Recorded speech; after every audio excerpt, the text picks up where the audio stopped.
My favorite day of the year has finally come.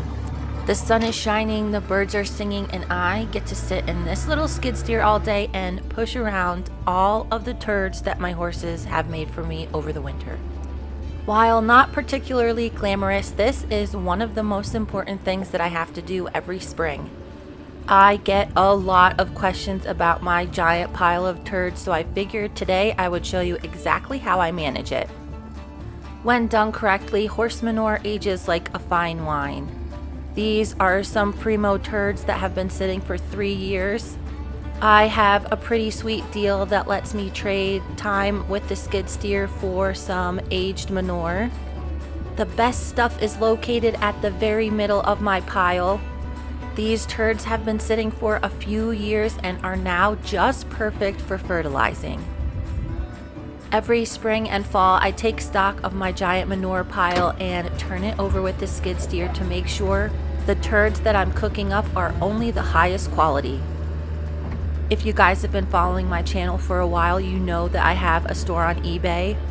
A few years ago, with some piling vet bills, I even did a little test and sold boxes of this primo manure on eBay. It turns out that this stuff is the perfect substrate to grow mushrooms, and I sold quite a bit of it. Many people had thought that I had lost my mind, but I will do just about anything to make sure I can pay my bills for my horses. Phase 1 for today consists of me scooping out the very best manure. While they may not look like much, this pile of manure will pay for my rental of the skid steer for the entire day. Most places will rent out a skid steer for between $200 and $500 a day. Paying a competent skid steer operator will cost you around $50 an hour. So by my calculation, this pile of poop is saving me around $800. I do use some of this really nice manure to fertilize my pasture. Since I just laid down some brand new seed, I won't be fertilizing this spring. So I should have a pretty decent sized pile after I'm all done. Since my main manure pile is so big, I have to attack this problem from both angles. After scooping out all the best stuff from the middle, I start by working in all of the fresh manure from this winter. The shortest amount of time you want manure to compost is around 6 weeks. This allows any pathogens or parasites to get taken care of. The heat from the composting also kills weed seeds. The horse manure mixed with the wood shavings as well as the alfalfa hay makes for the perfect combination. Stewie was pretty interested in everything I was doing this morning. Since the weather has changed, these guys are definitely ready to get back to work. I know you guys have been super anxious to see me ride these guys, but I do have to finish these chores before I can get going on riding. I think it is really important to show all of the aspects of having horses, and this is a giant part of it. I have a pretty decent sized pile going, but I would like to get a bunch more. I am going to head around to the back side of this pile and peel away a few more layers. I really try to keep this pile as small as possible, so each fall and spring I do end up scooping out quite a bit of really good manure from the center. To the untrained eye, this all just looks like a giant mound of poop, but there is a big difference between the stuff that has been sitting for a few years and the fresh stuff that was just made this winter. It may not look like it, but I am very carefully separating out all of the new manure so I can get to the stuff that's been perfectly composted over the winter. I've been at it for about 40 minutes and it looks like phase 1 of my big day of turds is almost coming to an end. Believe it or not, some of this manure has been on the property since I started renting it 8 years ago. Here is a close-up of what the composted manure looks like. And here is a handful of the stuff that pretty much just got pulled out of the barn a few days ago. After time, it turns into something like this. Even the hay and sometimes straw that I use gets broken down pretty quickly. I am pretty particular about my manure pile, and anytime I find strings or twine that got left by the previous renters, I make sure to take them out.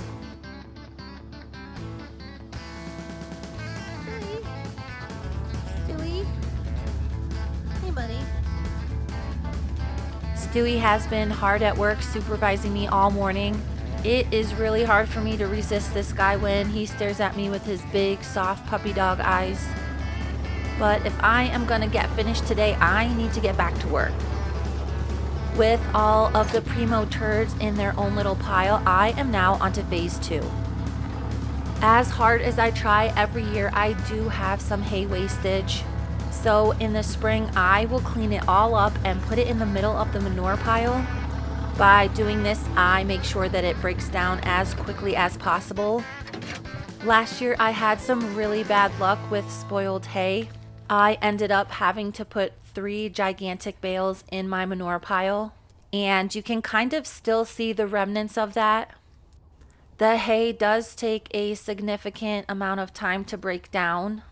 So putting it right in the middle of the pile where it's the most heat definitely helps. Here is some old hay that was probably from last year. You can still tell that it's hay, but it is broken down quite a bit. I am starting to run out of steam, so I'm just gonna stop for a snack. I'm also gonna go over and make sure that this pile of hay is ready to get scooped up. Compared to some years, I have a relatively small pile going this year. Nice stew, buddy. Nigel is still enjoying his breakfast mash. Hi, His Joel. hair still looks ridiculous. Little stinky. He seems like he's back to his normal self after having his tooth pulled a couple days ago. These runs attached to the stalls are also going to get scraped out today. I took down part of the fence so I can fit the skid steer through. But before I can tackle those, I do have to get this hay cleaned up. I've got a few strings in the mix that I'm gonna have to pull out after I move around the hay a bit. It looks like my primo pile of turds is shaping up pretty nicely. You can really see the difference when you look at the 2 piles side by side. I am gonna keep chugging along and crawl up into the skid steer and get back to work. I don't know why, but I really enjoy driving this little guy around. I know a lot of people really like tractors, but I would much rather have a little skid steer like this one. I think they are so much more convenient to do a lot of the heavy lifting that comes with owning horses. Every time I add a scoop of hay to the pile, I am going to be putting a scoop or 2 of manure on top. This will hopefully facilitate it to break down even more quickly.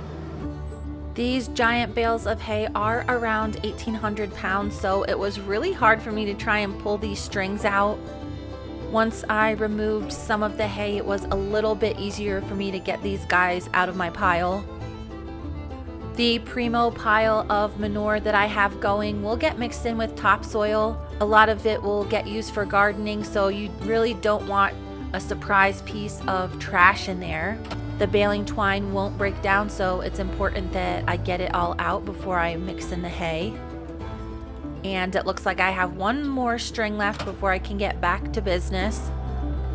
It was a little bit tricky maneuvering where I needed to be today. I have my old ranch truck that is sitting there with a starter that needs to be replaced. So I had to carefully maneuver my way around, making sure not to accidentally hit it. With phase 2 of my day of turds almost complete, I will be moving on to the next task. Nigel is still leisurely enjoying his breakfast. Frisco and Prim had dry lots that weren't too bad. I do clean these out every day until the weather just does not cooperate anymore. It probably only took me 20 minutes to get these all scooped out. Of course, it isn't perfect, but I'll be able to hand scoop the small piles of turds that are left. With phase 3 done, I needed to run out to get some more fuel. I was only gone about an hour and the skies were definitely starting to turn. It was not supposed to rain today, and I really want to get Skeletor and Studman's pens cleaned out if I can. These boys are much more disgusting than Frisco and Prim.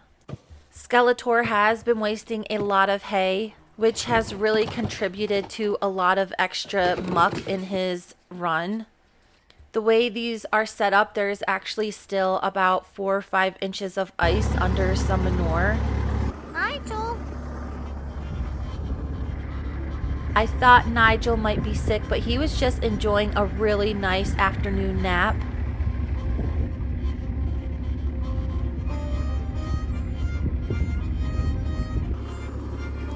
Since the weather is not looking good, I'm going to take some hay out to the boys. They'll need a distraction for me to go into their pen and scrape up all the manure. Skeletor and Studman's pen need to hopefully thaw out over the next couple hours. So before it starts raining, I'm going to head outside to all the dry lots and scrape them up. I do have a little bit of hay left that I'm going to give to the boys. It was really interesting to see which ones were afraid of the skid steer and which boys did not care too much. Of course, Stewie and little Gus were just interested in having a little bit of extra food. Pete was suspicious and Gus didn't seem to care. I scraped out that pen and then I moved on to Whiplash and Goose's dry lot. The area by the gate was still really wet, so I decided just to make a pile inside their dry lot. This manure can start composting in here, and then throughout the summer as I come back and turn it over, I can take it load by load over to my giant pile. Since Whiplash was a stallion for so long, he uses a common manure pile, so this one is fairly easy to clean. Unfortunately, one of the piles that these boys made was right by their gate. Having horses on a dry lot like this over winter is pretty common practice here in Montana. My place isn't that big, but on a giant outfit that has thousands of acres in pasture, it's important to be able to keep your horses in one location where you can check on them every day. It also makes feeding them a lot easier. You may think it would be easier to just let the horses out on the pasture and have them naturally fertilize it on their own, but manure that is not composted can actually be detrimental to the grass. It is also a lot easier to spread around parasites that way. So keeping all of these turds in one central location in order to be able to compost them at a later date is the perfect scenario. As I continue to scrape out this dry lot, it looks like maybe the rain is going to hold off for the day.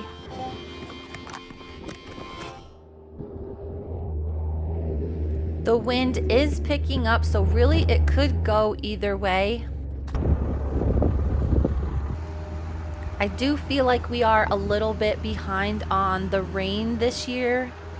Believe it or not, I am ahead of schedule for the spring and all my chores. Typically, I don't actually start riding until the middle or end of April. So checking all of these chores off my list a little bit early is pretty exciting. Ideally, I would like for these pens to be much more dry. I tried to scoop out as much as I could, but there are big chunks of ice. I need to get into Studman's run, and the easiest way to do that is to take down part of the fence. One of the posts is a little bit wobbly. I had a big half-draft horse in for rehab 2 years ago. He used to lean up against the fence, and I think this post is probably not going to make it another season. With all of the moisture in this pen throughout the winter, the bottom of the post can rot. And without the rails holding it up, this one did not stay standing on its own. I have been trying to figure out where Scarlet could go for the summer instead of the round pen, and I might end up redoing this fence so it's tall enough to keep her in safely. But that's a project for another day. As the sky shifted, the sun came out and it was starting to really heat up. Today will be the first t-shirt weather day that I have experienced this spring, so that is really exciting. These 2 pens are probably the trickiest to clean out. The ground is still pretty wet, so I have to be really careful not to turn around too much and get stuck. If I do it right, I can scrape all of the turds off the top and hopefully leave behind the footing that is there. I do end up being able to wiggle under all of the ice that's left and pop it up. And in no time, I am almost done. I was able to preserve a lot of the footing, but I am going to make it flat before I leave. This is a tricky task, and it's a lot easier if you just do it with the skid steer while you can. I would imagine that this is going to take probably a week or more to dry out all the way. I do still have some piles to scoop up that were too close to the barn to get with the skid steer. So Skeletor and Studman will probably be in separate stalls inside the barn for a couple days at least. I am pretty happy with the amount of sand that I was able to leave in here. Frisco and Prim's runs look pretty good too. The next order of business is to catch up Nigel. His pen does not have a lot of poop in it, but it does have quite a bit of old hay. I'm just going to turn him out in my small arena while I scrape out his pen. It did not take me very long, and by the time I was done, Tiny finally showed up to check on my work. I am not really sure where she's been all day, but as soon as I got the drag out, she was investigating. I have finally finished all of the skid steer work for the day, so now I'm going to go back to the boys' dry lots and just kind of even them out. It is still looking like it might storm a little bit, which would be really good for my fresh pile. But I need to drag these dry lots if I want them to be even. Both of the bigger dry lots cleaned up really nice. I was having a great deal of camera trouble today. Pete came over to investigate what I was doing. He got a little bit of a scare when I came past him with the drag. I ended up taking a pair of fencing pliers to the drag and was able to get all the tangles out from the other day. It does still have some pieces that are worn, and I was having trouble keeping my little railroad tie on it to weigh it down today. I just kept chugging along, and by the time the sun was going down, I was almost done for the day. Whiplash and Goose's pen is really shaping up nice. It is looking a lot better than it has been. Poor Pete was a little bit excited. I am getting really excited to start back up with him as well. With the majority of my manure work done for the day, I need to put all of the horses back in their pens. Come on, Whip. Whiplash was really having a lot of trouble figuring out that all he had to do was step over the fence rails and he could go eat his dinner. He is a really smart horse, but I guess he is really into boundaries. He is also looking pretty spry for a 20-year-old horse. Okay, buddy, hold on. After a few minutes, I decided to give him a little helping hand, and hopefully he'll be able to just slip right in. After he figures out the fence, I need to put it back up for the day. The sun is starting to go down, and we are now in the golden hour, so all of the horses were looking especially good. Everybody was enjoying their dinner in their nice clean dry lots. These big ones I do end up scraping twice a year. I think Pete is happy that I'm done with all of the exciting things for the day.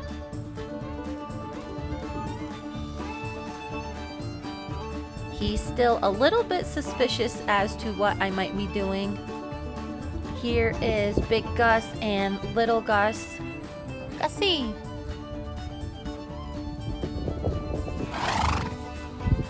And of course, little Stewie. Stewie. I was thinking that he would want to come over for more scratches, but he's pretty preoccupied with his dinner.